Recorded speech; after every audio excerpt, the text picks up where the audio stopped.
March 20 வெள்ளிக்கிழமை. தெய்வீக அன்பை கொண்டு வாருங்கள். அன்பிலே பயமில்லை.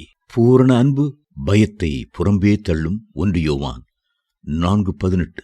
பயத்தை மேற்கொள்ளும் தேவனுடைய வல்லமை அன்பாகும். ஆகவே பயப்படும் நேரத்தில் தெய்வீக அன்பை உங்கள் முன் கொண்டு வாருங்கள். தேவன் நம்மேல் வைத்திருக்கிற அன்பை நாம் அறிந்து விசுவாசித்திருக்கிறோம். தேவன் அன்பாகவே இருக்கிறார். அன்பில் நிலைத்திருக்கிறவன் தேவனில் நிலைத்திருக்கிறான், தேவனும் அவனில் நிலைத்திருக்கிறார். 1 யோவான் 4:16. வேதம் சொல்லுகிறது, அன்பிலே பயமில்லை. பூரண அன்பு பயத்தை புறம்பே தள்ளும். பயமானது வேதனை உள்ளது. பயப்படுகிறவன் அன்பில் பூரணப்பட்டவன் அல்ல.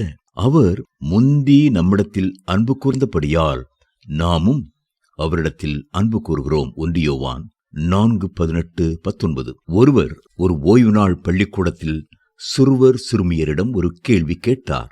நீங்கள் ஒரு அறையில் தனிமையாய் இருக்கிறீர்கள் என்று வைத்துக் கொள்ளுங்கள். திடீரென்று சாத்தான் வந்து கதவை தட்டுகிறான். நீங்கள் என்ன செய்வீர்கள் என்று கேட்டார். சில சிறுமியர் நாங்கள் பயந்து கட்டிலின் கீழ் ஒளிந்து கொள்வோம் என்று சொன்னார்கள். சிலர் கதவை திறக்கவே மாட்டோம் என்று சொன்னார்கள்.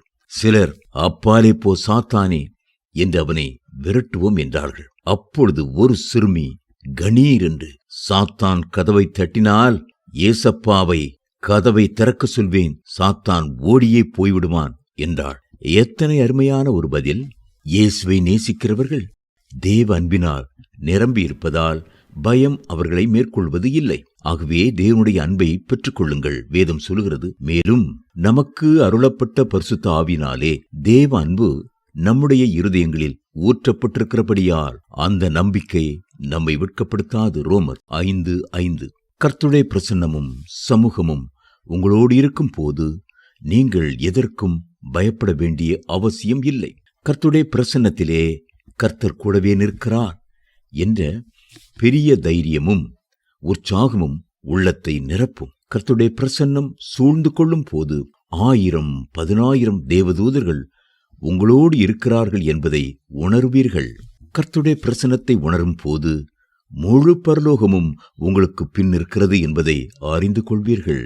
ஒரு உண்மை குற்றவாளியை கண்டுபிடிக்க ஒரு சாதாரண காவலர் முயற்சிகளை மேற்கொள்ளும் போது அத்தனை காவலர் படையும் தன் பின்னே நிற்பது போல அவன் உணர்வான். அவனிடம் பயம் இருக்காது. என் சமூகம் உனக்கு முன்பாக செல்லும், நான் உனக்கு இளைப்பாறுதல் தருவேன் என்று கர்த்தர் வாக்களித்திருக்கிறார். யாத்திராகமம் 33:14. நான் உன்னை விட்டு விலகுவதும் இல்லை, உன்னை கைவிடுவதும் இல்லை. யோசுவா 1:5. உலகத்தின் முடிவு பரியந்தம் சகல நாட்களிலும் நான் உங்களுடனே கூட இருக்கிறேன் என்று வாக்கு பண்ணியிருக்கிறாரே. மத்தேயு 28:20. தேவ பிள்ளைகளே, தேவ பிரசன்னத்தையும் தேவ சமூகத்தையும் எப்பொழுதும் உணருங்கள். கர்த்தர் எனக்கு சகாயர், நான் பயப்படேன். மனுஷன் எனக்கு என்ன செய்வான் என்று சொல்லலாமே. எபிரேயர் 13:6.